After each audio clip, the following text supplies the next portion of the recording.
ഈ സമയത്ത് പറയാൻ പാടുണ്ടോന്ന് എനിക്കറിയില്ല. പക്ഷേ പറയാതിരിക്കാനും കഴിയില്ല. ഒരുപാട് ആലോചിച്ചതിന് ശേഷമാണ് ഞാൻ ഈ പറയുന്നത്. ശ്രീലക്ഷ്മിയേക്കാൾ എത്രയോ ബെറ്റർ ഓപ്ഷനായിരുന്നു സാന്ദ്ര മാഡം.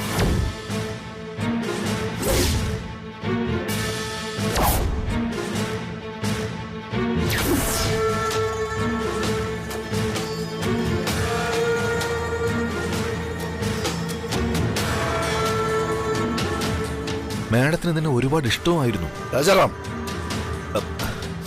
നീ ദേഷ്യപ്പെടണ്ട. എനിക്ക് വയ്യ നിന്നെ ഈ കോലത്തിൽ കാണാൻ. അതുകൊണ്ട് പറയാനുള്ളതൊക്കെ പറഞ്ഞിട്ടേ ഞാൻ പോവും. സാന്ദ്രമ്മയുടെ എന്റെ ആരുമല്ല. ശ്രീലക്ഷ്മി എന്റെ ആരും അല്ലായിരുന്നു നീ വിവാഹം ചെയ്യുന്നത് വരെ.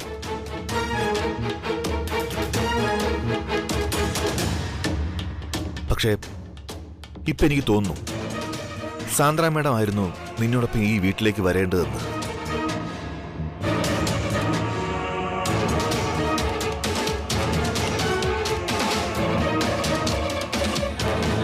എനിക്കറിയാം സാന്ദ്ര മാഡം നിന്നെ എത്രമാത്രം ആഗ്രഹിച്ചിരുന്നുവെന്ന്, സ്നേഹിച്ചിരുന്നുവെന്ന്. രാജാറാം, നീ എന്തൊക്കെയാ പറയുന്നത്? ശ്രീലക്ഷ്മി അല്ലാതെ വേറെ ഒരാളെ ഇനി ഇപ്പൊ എന്റെ ഭാര്യയുടെ സ്ഥാനത്ത് സങ്കല്പിക്കാൻ പോലും കഴിയില്ല. സാൻഡ്ര എനിക്കൊരിക്കലും അങ്ങനെ കാണാനും കഴിയില്ല. ശ്രീലക്ഷ്മിക്ക് തുല്യമായി ശ്രീലക്ഷ്മി മാത്രമേ ഉള്ളൂ. രവി, ഞാൻ നിന്നെ വിഷമിപ്പിക്കാൻ വേണ്ടി പറഞ്ഞതല്ല. രാജാറാം എന്തിനു വേണ്ടി പറഞ്ഞതാണെങ്കിലും ശ്രീലക്ഷ്മിയെ മറന്നൊരു ജീവിതമില്ല ഈ രവിചന്ദ്രവർമ്മന്. ഞാൻ വിളിച്ച ശ്രീലക്ഷ്മി മടങ്ങി വരും. ഇനി അഥവാ മടങ്ങി വന്നില്ലെങ്കിൽ തന്നെ ജീവിതം മുഴുവൻ ഓർക്കാവുന്ന 1000 ഓർമ്മകൾ തന്നിട്ടാ ശ്രീലക്ഷ്മി പോയിരിക്കുന്നത്. അത് മതി, അത് മാത്രം മതി ഇനിയുള്ള കാലം എനിക്ക് ജീവിക്കാൻ. മറ്റൊരാളുടെ ഓർമ്മകളിലല്ല രവി നമ്മൾ ജീവിക്കേണ്ടത്. ഇനി ഞാൻ ആലോചിച്ചിട്ട് ഒരു വഴിയെ കാണുന്നുള്ളൂ. നീ നഷ്ടമാവും എന്നൊരു തോന്നൽ ശ്രീലക്ഷ്മിക്കുണ്ടായ ശ്രീലക്ഷ്മി പഴയതുപോലെയാവും. അതിന് നിന്നെ നഷ്ടപ്പെടും എന്നൊരു തോന്നൽ നമ്മളായിട്ടുണ്ടാക്കിയെടുക്കണം. അതാണ് ഞാൻ പറഞ്ഞു വന്നത്. കയ്യിലുള്ളത് നഷ്ടപ്പെടുമ്പോഴല്ല, കയ്യിലുള്ളത് വേറൊരാൾ തട്ടിപ്പറിച്ച് സ്വന്തമാക്കുമ്പോഴാ ഉണ്ടായിരുന്നതിന്റെ വില ഏതൊരു മനുഷ്യനും മനസ്സിലാക്കുന്നത്. കയ്യിൽ നിന്ന് നഷ്ടമായത് അത്രയേറെ വേണ്ടപ്പെട്ടതാണെങ്കിൽ ആരുടെയും ഉള്ളൊന്ന് പിടയും. ആ പിടച്ചിലിൽ ബാക്കിയെല്ലാം മറന്ന് നഷ്ടപ്പെട്ടതിനെ തിരിച്ചുപിടിക്കാൻ എന്ത് മാർഗവും സ്വീകരിക്കും. ശ്രീലക്ഷ്മിക്ക് വേണ്ടി അങ്ങനെ ഒന്നല്ല, ഒരുപാട് സിറ്റുവേഷൻ നമ്മളായിട്ട് ക്രിയേറ്റ് ചെയ്യണം.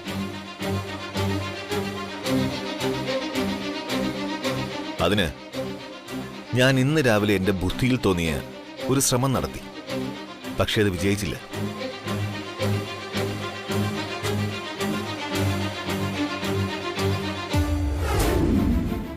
സാന്ദ്ര മാഡം രവി സാറിനെ പഴയതുപോലെ സ്നേഹിക്കണം. ശ്രീലക്ഷ്മിയെ ഒഴിവാക്കിക്കൊണ്ടല്ല, ശ്രീലക്ഷ്മിയുടെ മുന്നിൽ തന്നെ.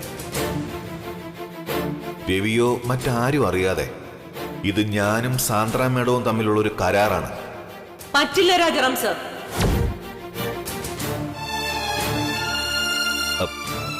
വേറെന്തെങ്കിലും വഴി തെളിയാതിരിക്കില്ല രവി.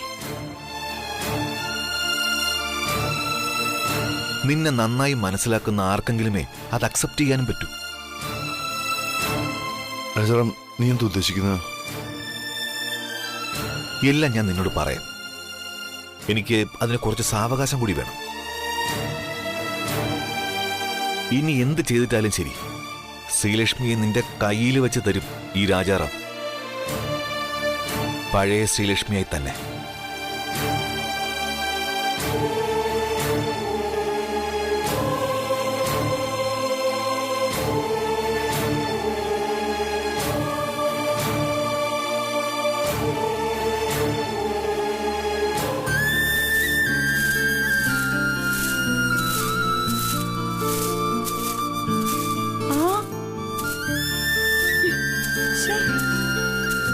മോളെ, ആ? നിന്നോട് ആരാ ഇതൊക്കെ ചെയ്യാൻ പറഞ്ഞത്? ഇതൊക്കെ ഞാൻ ചെയ്തോളാം. നീ ചൂല് അവിടെ ഇട്ടിട്ട് അവിടെ എങ്ങനെ പോയിരിക്കെ ചെല്ല്. അമ്മേ, ഞാൻ ഈ വീട്ടിലേക്ക് വന്ന വിരുന്നുകാരിയൊന്നും അല്ല. ഞാൻ സരോജാമ്മയുടെ മകളാ. അത് മറന്ന് അതിഥികളോട് സംസാരിക്കുന്ന പോലെയാ അമ്മ ഇപ്പൊ എന്നോട് സംസാരിക്കുന്നത്. അങ്ങനെയാണല്ലേ? ഇങ്ങോട്ടൊന്ന് വന്നേ. ഏ. അതിഥിയാണ് പോലും. ഇപ്പൊ ഈ പറഞ്ഞതേ നിന്റെ അച്ഛനോടൊന്ന് പറഞ്ഞു നോക്ക്.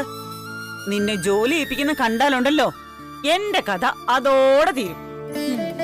മോളെ കൊണ്ടാണോ ഇതൊക്കെ ചെയ്യിക്കുന്നതെന്ന് ചോദിച്ചേ എന്നെ വഴക്ക് പറഞ്ഞു കൊല്ലും.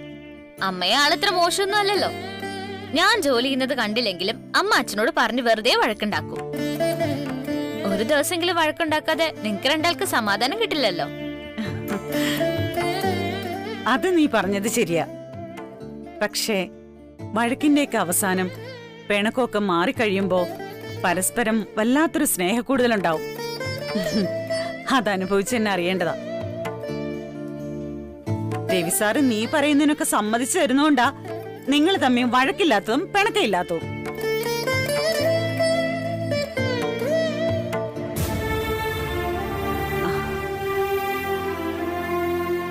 അയ്യോ, മോള് വിഷമിക്കാൻ വേണ്ടി പറഞ്ഞതല്ല. അങ്ങനെ ഒരാള് ഭർത്താവായി കിട്ടിയത് മോളുടെ മഹാഭാഗ്യ. എത്ര വഴക്കിട്ടാലും അച്ഛനും ഞാനെന്ന് പറഞ്ഞ ജീവനാ. എന്തൊക്കെ പറഞ്ഞാലും അവസാനം ഞാൻ പറഞ്ഞതേ നിന്റെ അച്ഛൻ കേക്കൂ. അതാണ് നേരത്തെ ഞാൻ പറഞ്ഞ സ്നേഹം. എങ്കിൽ പിന്നെ അമ്മയ്ക്ക് അച്ഛനോട് പറഞ്ഞ് ഇതൊക്കെ ഒന്ന് അവസാനിപ്പിച്ചൂടെ? അച്ഛനും പ്രായം കൂടി വരിക. ഇനി ഇങ്ങനെ രാവും പകലില്ലാതെ കഷ്ടപ്പെടണോ? പഴയ പോലെ വയ്യായിക വല്ലതും വന്നാ നമ്മൾ എന്ത് ചെയ്യും? അത് മോള് പറഞ്ഞത് ശരിയാ. എങ്കിലും നമ്മളുടെ നിത്യജീവിതത്തിനുള്ള വഴി നമ്മൾ തന്നെ കണ്ടെത്തേണ്ട മോളെ. അച്ഛനൊറ്റയ്ക്ക് കഷ്ടപ്പെടാൻ അമ്മ സമ്മതിക്കോ? തട്ടുകടയിലെ കാര്യങ്ങൾ നോക്കാനും അച്ഛനെ സഹായിക്കാനും ഞാനും കൂടെ ഉണ്ടല്ലോ. മാത്രമല്ല, ഞാനതൊക്കെ പറഞ്ഞു ചെല്ലുമ്പോ നിന്റെ അച്ഛനെ കുറ്റപ്പെടുത്തുന്ന പോലെ അച്ഛന് തോന്നും. അങ്ങനെ ഒറ്റയ്ക്കായി എന്ന് തോന്നലുണ്ടാക്കാതിരിക്കാനാ ഞാനും കൂടെ കടയിൽ പോയി തുടങ്ങിയത്. എന്നാലും ഇനി അതൊന്നും വേണ്ടമ്മേ. സംഭവിച്ചതൊക്കെ സംഭവിച്ചു. നിങ്ങൾ രണ്ടാളും ഇനി തട്ടുകടയായിട്ട് നടന്ന് കഷ്ടപ്പെടണ്ട. ഇനി മുന്നോട്ടുള്ള കാര്യങ്ങളൊക്കെ ഞാൻ തീരുമാനിച്ചോളാം. നിങ്ങൾ രണ്ടാളും വീട്ടിലിരുന്നാ മതി. ആ, അതൊക്കെ നീ തന്നെ നിന്റെ അച്ഛനോട് നേരിട്ട് പറഞ്ഞാ മതി. എന്താ അമ്മയും മോളും കൂടെ കാര്യമായിട്ട് സംസാരിക്കുന്നത്? നിന്റെ അമ്മ പരാതിപ്പെട്ടി തുറന്ന മോളെ. എന്താ സരോജം?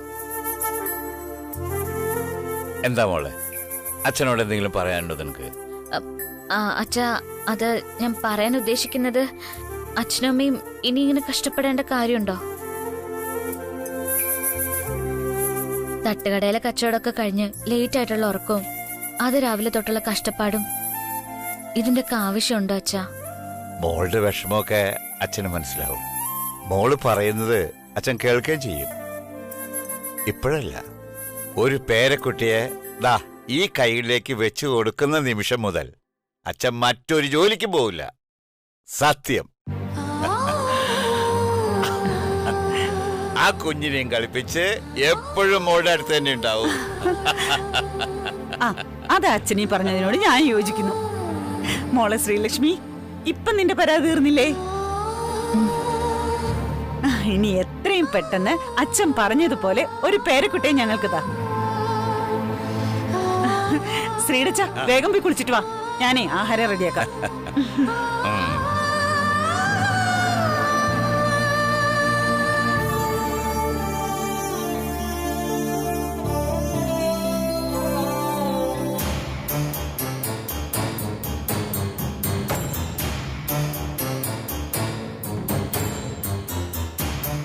സുകന്യ, യമുന, അവരൊന്നും ഇവിടെ ഇല്ല. ഞാൻ അവരെയൊക്കെ നേരത്തെ പറഞ്ഞയച്ചു. ഓരോരുത്തർ ഓരോ മുറി കയറി വാതിലടച്ചിരിക്കുന്നിടത്ത് എന്തിനാ ജോലിക്കാര്?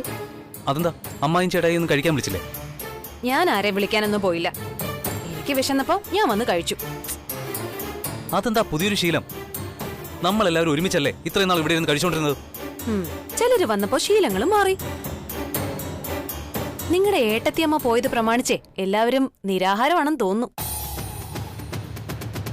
അത് പിന്നെ അങ്ങനെയല്ലേ വരൂ. ഈ വീട്ടിലിപ്പോ 4 സെർവൻസ് അല്ലേ? സുകന്യ, യമുന, ഗോപി, രേഖ. എന്നെ അവരുടെ വശത്തല്ലേ മദറിലോ കണ്ടേക്കുന്നത്. ബാക്കിയുള്ള 3 പേരോടും എന്നെക്കാട്ടിയും സ്നേഹം കാണും മദറിലോയ്ക്ക്. രഘു ഇരിക്കെ, ഞാൻ ഭക്ഷണം എടുത്തു തരാം. എനിക്ക് വേണ്ട. എന്റെ അമ്മയും ചേട്ടായും പട്ടിണി കിടക്കുന്നിടത്ത് ഞാനും ഒന്നും കഴിക്കുന്നില്ല. വേണ്ട, കഴിക്കണ്ട. കുറച്ച് വെള്ളം ഇങ്ങ് എടുത്തു തരൂ.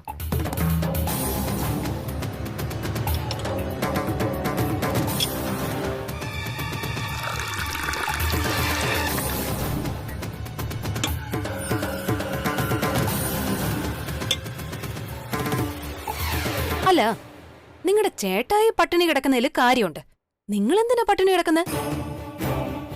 നിങ്ങളുടെ ഭാര്യ മാനസിക രോഗിയൊന്നും അല്ലല്ലോ. ഇവിടെ നിങ്ങും പോയിട്ടുമില്ല. ഒന്ന് പതുക്കെ.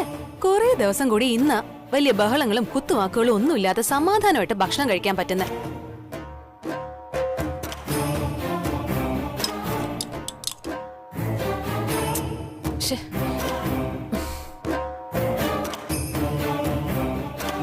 നിനക്ക് ഇതാവും സമാധാനം.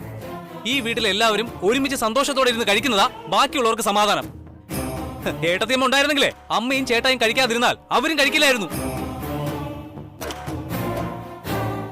അതിനെ ഞാൻ നിങ്ങളുടെ ചേട്ടത്തി കൊച്ചമ്മയല്ല, ഭാര്യ.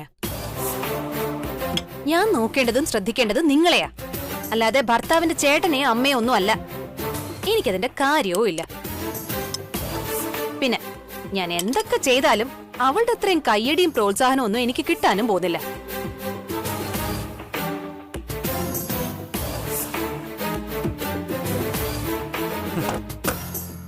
ഏട്ടത്തിയമ്മ വന്നതിന് ശേഷം നിന്നെ ഇവിടെ ആരും ശ്രദ്ധിക്കുന്നില്ല എങ്കിൽ കുഴപ്പം നിന്റേതാണ്. അമ്മ ആഗ്രഹിച്ച ഒരു മരുമോളെ കിട്ടിയപ്പോ സ്വാഭാവികമായും നിന്നോടുള്ള അടുപ്പം കുറഞ്ഞു. അതിത്തിരി കുറഞ്ഞാലും വേണ്ടില്ല. ഈ കണ്ട സ്ഥലങ്ങൾ മുഴുവൻ തൂത്തുവാരാനും അടുക്കള കിടന്ന് ചൂട് കൊള്ളാനും എല്ലാവരും കൈ കഴുകി വന്നിരിക്കുമ്പോ ഇവിടെ ഓടി നടന്ന് വിളമ്പാനും അതിനെല്ലാം അപ്പുറം ഞാൻ ഇതൊക്കെ ചെയ്യുന്നു എന്ന് അഭിനയിക്കാനും എനിക്കറിയില്ല. അതുകൊണ്ട് മാത്രല്ലോടെ അടുപ്പം കുറച്ച് കുറഞ്ഞാലും സാരമില്ല. ഇതാണ് നിന്റെ പ്രശ്നം. ഒരു മകളുടെ, മരുമകളുടെ, ഒരു ഭാര്യയുടെ, അനിയത്തിയുടെ ഒരു ഉത്തരവാദിത്തങ്ങളും ഏറ്റെടുക്കാൻ നിനക്ക് പറ്റില്ല. അത് ഏട്ടത്തിയമ്മ ചെയ്താ അത് കുറ്റവും. എന്തായാലും നിന്നെ പോലെ ഏട്ടത്തിയമ്മ ഇവിടെ ആരെയും ബുദ്ധിമുട്ടിച്ചിരുന്നില്ല, സമാധാനക്കേടുണ്ടാക്കിയിട്ടുമില്ല. പിന്നെങ്ങനെ അവര് പുറത്തും ഞാൻ അകത്തുമായി? നിങ്ങൾക്ക് സമാധാനവും ശാന്തിയും തരുന്നത് എന്നെക്കാളും അവളാണെങ്കിലേ അവൾ എന്താ ഇപ്പൊ ഈ വീട്ടിലില്ലാത്തത്? ഞാനിവിടെ ഉണ്ടല്ലോ. അതെങ്ങനെയാണെന്ന് ഇവിടെ എല്ലാവർക്കും അറിയാം. നീ ഒരു ഒറ്റ ഒരുത്തി കാരണമാ ഏട്ടത്തിയമ്മ ഇവിടെ നിന്ന് ഇറങ്ങിപ്പോയത്. നിനക്ക് പേടിയാണെന്ന് പറഞ്ഞിട്ട്. പിന്നെ പേടിക്കാതെ. ഇങ്ങനൊരു അസുഖമുള്ളവരെ എന്താ ഏതാ ചെയ്യുന്നതെന്ന് അവർക്ക് പോലും അറിയില്ല. അങ്ങനെ ഒരു സാഹചര്യത്തിൽ എനിക്ക് പേടി തന്നെയാ. ദേ, ഞാൻ കഴിച്ചു കഴിയാറായി. രഘുവിന് വേണമെങ്കിൽ ഞാൻ വിളമ്പിത്തരാം. പിന്നെ ഇന്നിവിടെ സാധാരണ മനുഷ്യര് കഴിക്കുന്ന ആഹാരമേ ഉള്ളൂ. ഞാൻ കുമ്പിളപ്പം ഒന്നും ഉണ്ടാക്കിയാൽ ശരിയാവില്ല. അതുകൊണ്ടാ. രഘുവിന് വിശക്കുന്നുണ്ടെങ്കിൽ ഇരുന്ന് കഴിക്കും. പിന്നെ ഇത്രയും വിഷമിക്കാൻ ഇവിടെ ആരും ചത്തുപോയിട്ടൊന്നും ഇല്ലല്ലോ. വിഷമം മാറി വിശപ്പാകുമ്പോഴേ എല്ലാരും താനേ വന്ന് കഴിച്ചോളും. നിർബന്ധിച്ച് എടുത്തോണ്ട് വന്ന് ഊട്ടാനേ അവരൊന്നും തൊട്ടിൽ കിടക്കുമല്ലോ. രഘുവിന് വേണമെങ്കിൽ കഴിക്കും. താൻ തന്നെ കഴിച്ചാ മതി. ഒറ്റയ്ക്കിരുന്ന് കഴിക്കുമ്പോ സമാധാനം കിട്ടൂന്നല്ലേ താൻ പറഞ്ഞത്? അപ്പോ ഞാൻ എങ്ങ് പൊയ്ക്കോളാം.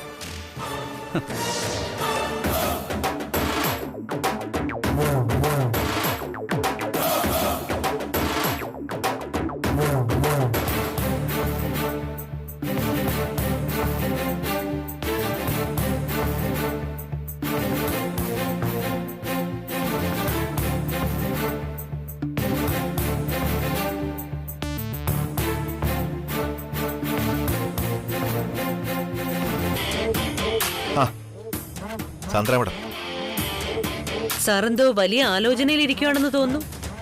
മുഖത്തെന്താ ഒരു മ്ലാനത? വേണ്ടപ്പെട്ടവരൊക്കെ സങ്കടത്തിലായിരിക്കുമ്പോ നമ്മൾ എങ്ങനെയാ മേഡം സന്തോഷിക്കുന്നത്? ഷാലായി പ്ലീസ്. സാറ് പറഞ്ഞു വരുന്നത് ആരെക്കുറിച്ചാണെന്ന് മനസ്സിലായി. അതെ മാഡം, ഞാൻ പറഞ്ഞത് രവി സാറിനെ കുറിച്ച്. ഇങ്ങനൊരു രവിയെ ഞാൻ കണ്ടിട്ടുള്ളത് 20 വർഷങ്ങൾക്ക് മുമ്പാണ്, രാജതന്ത്രിയെ നഷ്ടപ്പെട്ടപ്പോൾ. ഇന്ന് രവി ആ ഒരവസ്ഥയിലാണ്. അമിത പ്രതീക്ഷകളോടെ കയറി വന്ന ശ്രീലക്ഷ്മിയും വീട്ടിൽ നിന്ന് പോയി. എത്ര കോടീശ്വരനാണ്, എന്തൊക്കെ ഉണ്ടെന്ന് പറഞ്ഞിട്ട് എന്താ മാഡം കാര്യം? അയാളൊരു മനുഷ്യനല്ലേ? സമാധാനം ഇല്ലെങ്കിൽ പിന്നെ എന്തുണ്ടായിട്ട് എന്ത് കാര്യം? ഞാനിപ്പോ വന്നത് സാറിനോട് അതേക്കുറിച്ചൊന്ന് സംസാരിക്കാനാണ്. ഞാൻ കാരണം സാറിന് ഈ അവസ്ഥയിൽ മാറ്റം ഉണ്ടാവുമെങ്കിൽ, നമ്മുടെ പഴയ രവി സാറിനെ തിരിച്ചു കിട്ടുമെങ്കിൽ, രാജാറാം സാറ് രാവിലെ എന്നോട് പറഞ്ഞ കാര്യത്തിന് എനിക്ക് സമ്മതമാണ്.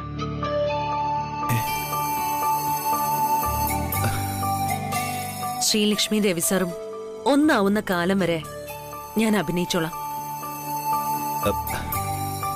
മാഡം ആലോചിച്ചാണോ തീരുമാനമെടുത്തത്? അതിന് എനിക്ക് വലിയ ആലോചനയൊന്നും വേണ്ടി വന്നില്ല സാർ.